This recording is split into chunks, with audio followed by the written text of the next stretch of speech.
Are you guys ready to invade Iran? Like, unironically, though? Record-breaking U.S. deployment in Middle East amid Trump's nuclear ultimatum for Iran. We've deployed fighter squadrons, stealth bombers, air defenses, and munitions near Iran and Yemen as March cargo flights rose by 50% compared to the previous peak since the outbreak of the Israel-Hamas war. That's actually really bad. There is no reason we would be flying stealth bombers and bringing cargo flights in if it's just showboating. Those are not expensive. Or sorry, those are not cheap to fly around. Not just that, 2 carrier groups, 6 B-2 stealth bombers, a quarter of the rest of the U.S. fleet of bombers. That's cool, man. The largest offensive deployment to the Middle East since the Israel-Hamas war began in October 2023. Squadrons of fighter jets, stealth bombers, and large quantities of weaponry to the region amid its ongoing campaign in Yemen and ahead of the ultimatum issued by President Donald Trump to Iran over its nuclear program. That's nice. Yeah, we need a distraction from the market. We're pretty much doing like the Fourth Reich 101 right now. I'm not going to sugarcoat it for you guys. There's a very real possibility that some of you guys die in Tehran or like the mountains around it, and I'm sorry about that. Try to get a look at like the mid-rise brickwork because Iran is famous for that. Before you go, you know? Really nice brickwork in there. I'm fat. This would be a good time to get like too fat to do basic training right now. Fun part is they're stationed on Diego Garcia, the British Indian Ocean territory that was tariffed. That is a little bit funny. I'm trying to find a post that I saw about the movement of troops over there. At least 140 heavy transport aircraft landed in Qatar, Bahrain, the UAE, Saudi Arabia, Kuwait, and Jordan during the month of March, originating from several key U.S. military bases. Most were loaded with equipment. Ooh. I don't know if we'd be doing this if we weren't planning on, like, committing to it. That's a lot of equipment. I'm tired, boss. Counterpoint, if the invasion was planned, we'd already know from the leaks. Counterpoint, if the invasion plans are largely being coordinated via Marco Rubio, it is slightly possible he could do a better job of keeping the lid on things. Yeah, everyone quickly, like, check your signal. See if you've been added to any group chats. Maybe I'm just reaching for hope, but can't it just be a large military exercise? No. The good possibility here, like the good timeline, which is still not good, would be that we are doing this to ramp up tensions, but don't intend on committing. Like, we are spending billions and billions and billions of dollars moving equipment to surround Iran and Yemen, but don't actually intend on committing to any action against Iran. That's not impossible, but that is also what people said about Russia when they deployed like 200,000 troops to the eastern border of Ukraine, right? Can't you just refuse to enlist? I mean, yeah, like, if you want to go to jail. It's against the law. Among the refueled and transported aircraft, an A-10 ground attack squadron, which was deployed to Jordan, and stealth F-35 sent to Saudi Arabia. 1/3 of the U.S. Air Force's B-2 stealth bomber fleet. That's a lot of money. The thing that gets me with this is that I don't really, like, how much value would there be to this kind of commitment and to spreading out these assets in so many places when you're going after Yemen? It's not like the Houthis are a significant military force that need to be responded to with like a careful, you know, like we need to like hide our fleet so they don't counterstrike us or whatever. Like it's you know, it's Iran could. I thought we were going to invade Greenland. Why Iran? And Trump, of course, has like actively said he's going to bomb Iran. Does prison bar people from the draft? Yes. Don't get this shit in your head, okay?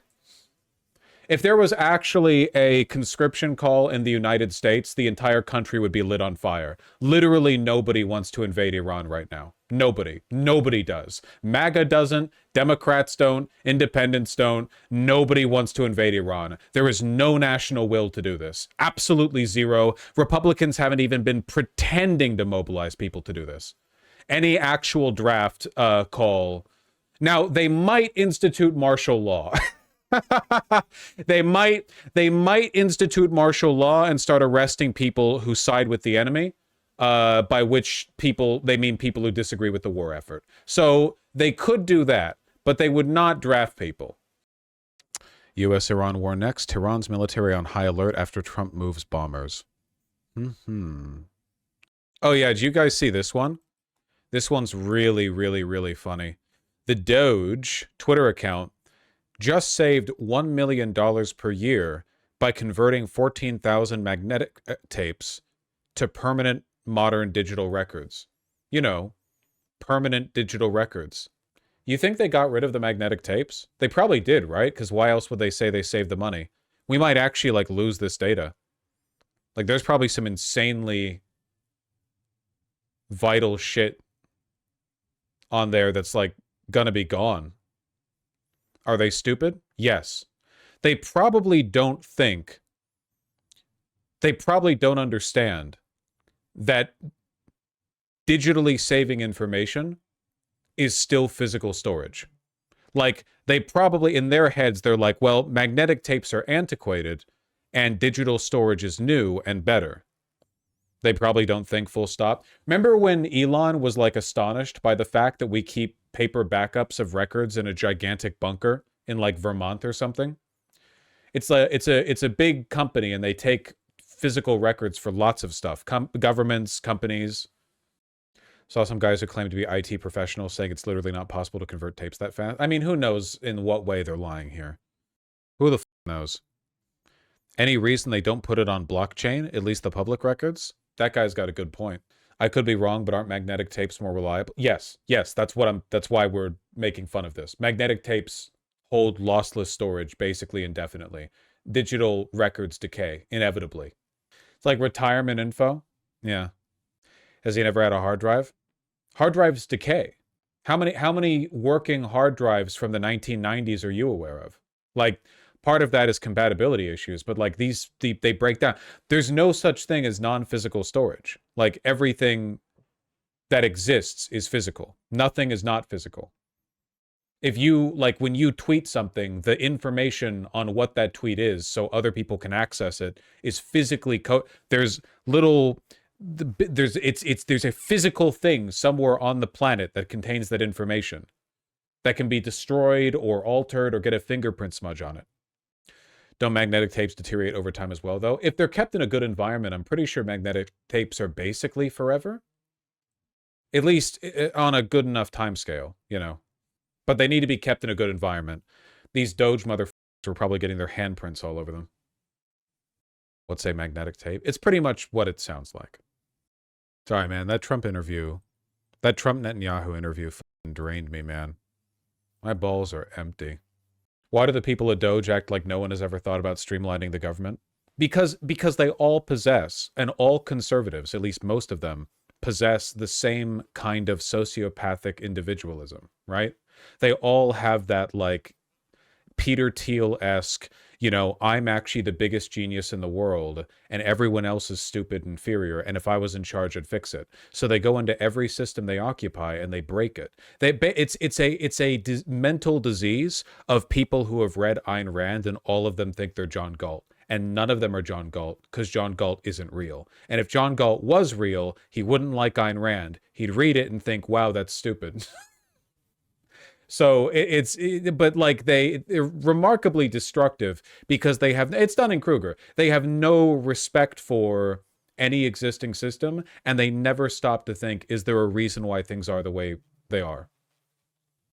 Are you John Galt? Absolutely not. Anthology, navy blue. It's not even just the government. CERN uses magnetic tapes for the same reason. Dude, everyone does. Every institution that tries to keep information for a long time held very safely does the same thing. It's magnetic tapes, it's analog computers, it's like a bunch of old-fashioned stuff that, like, has a lot of redundancies. It's only Silicon Valley that's like, you know, what if, like, we, you know, all this information, what if we put it on the blockchain, dude? What if we put it on the blockchain? What if instead of stairs, we had a fire hydrant pole that we got from floor 2 to floor 1? That's disruptive. They're all like this. It's a brain disease. We need to wall off San Francisco, the entire Bay Area even, like they did to New York with Snake Plissken, okay? We need to just wall it off and let it cook on its own. Wall it off and put those, like, Israeli auto turrets facing inward all around the border fence, okay?